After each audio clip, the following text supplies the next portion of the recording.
Diana, how would you like to play 3-Question Thursday? I'm game. Let's do it. All right. And all this time, you have such great words. What is your favorite mantra? Or if you have one. Yeah, I think for me, my favorite mantra really is that's Alzheimer's and cancer. Oh. It's so powerful. It's so powerful for me personally. Okay. That is my very powerful why. I've seen so many people in my family suffer from Alzheimer's. I don't want it. Yeah. That's Alzheimer's and cancer. You have an upfront experience, as I had an upfront experience with my mother with diabetes. Yeah. And I don't want, that was a really defining thing for me, that I knew I was close to that. I didn't want to go through what she did. So when you have an upfront and personal experience, you take note of it. And so, I can see that would be very powerful. Okay. Another mantra that I know that I do say quite often in my head is that's not me. And I do get that from rapid transformational therapy. That's not me. I'm not that 8-year-old kid that believed that my source of comfort was the zucchini bread. No, I'm a 51-year-old woman who knows better, so I can do better. And all of that is just kind of wrapped up in that's not me statement. There's a lot of power in that for me.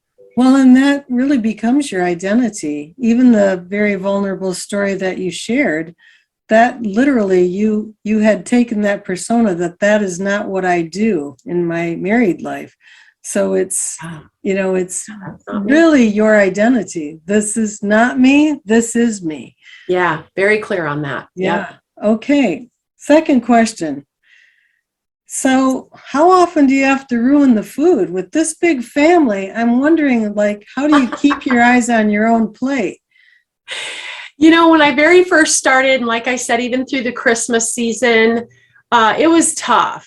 It was tough because I was still kind of getting my sea legs in staying bright. And I know that I don't even have a full year under my belt yet, but I know because I've done it, right? I've lost weight before and I've had the program. But there's a cellular change that has happened in me. And I do know that.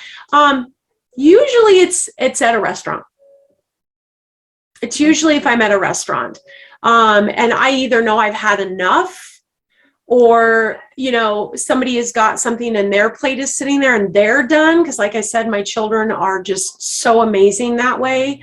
And so it's usually at a restaurant. However, there are times when I have to put food away, so, because maybe the kids have made themselves cookies.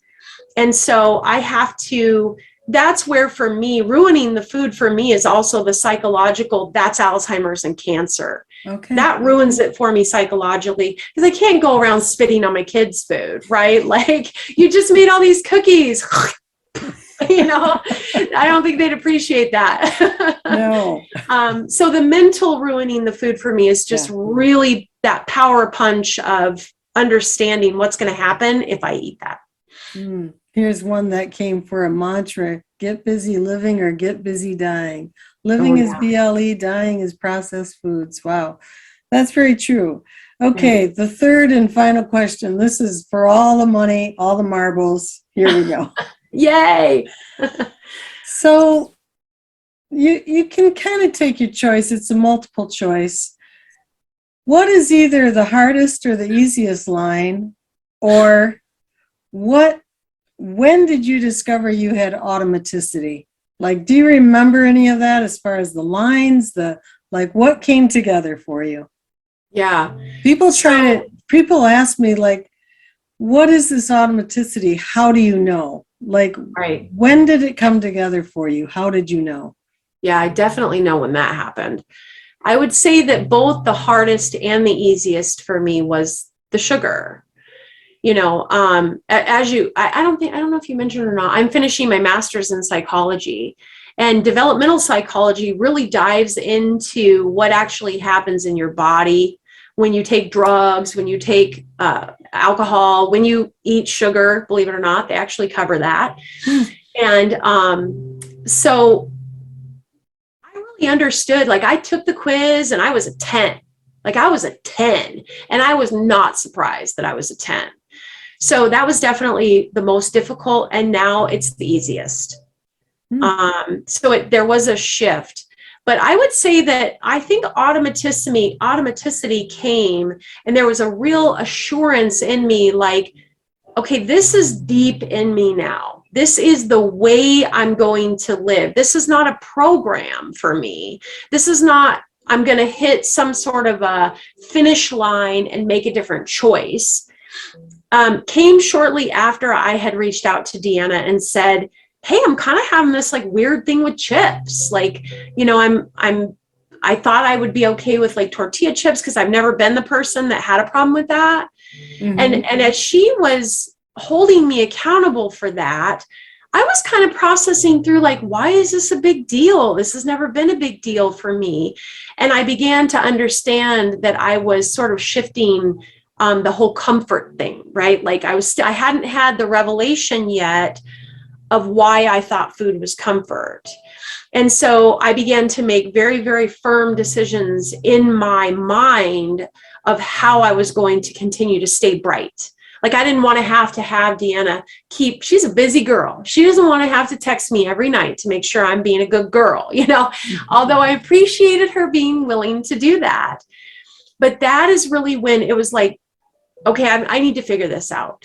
And then that's when I did the rapid transformational therapy with a fellow therapist. And I had that revelation because I wanted to know, why can't I seem to like stop believing the lie that food is my friend and a source of comfort? And so once I had that clarity and I got that healing in the mind, the emotional, it like everything just settled into place in such a strong, strong way for me that I just know, and I do a lot on automaticity now, that I don't even think about it. It's just who I am. So this is me. Anybody getting started, look what you're looking forward to. This is going to be great. I am so happy for you. I'm happy for all of us here because I know that this can bring so much peace in your life when you get this all under control. So, Hannah, any last words before we close? You know, never give up on yourself. If the road is bumpy, it's okay. If you're struggling, it's okay. You know, it's all about taking massive and sometimes minimal, but imperfect action. You know, a lot of times people get really hung up on doing it perfectly. And look, we want to get to that place where we're really keeping it tight, right? We want to keep it tight, but don't give up if you did it imperfectly. Tell yourself, I'm really only 3 to 4 hours away from a brand new start, right? Like, yeah, nobody ever died between lunch and dinner. And if you made a mistake, you've only got between lunch and dinner before you get a brand new start. Take it. Don't worry about what happened just now. Take it and just keep plugging away. You're going to find freedom. Absolutely. Today, this thought came to me. In order to triumph, you have to try. And then P.S. You might have to try more than once. Yes. So keep that happy thought. Anybody, let's keep trying. And thank you everyone again for being here. And I'm going to say again, good night. Stay bright, everybody. Good night. Thank you again, Noreen. Thank you.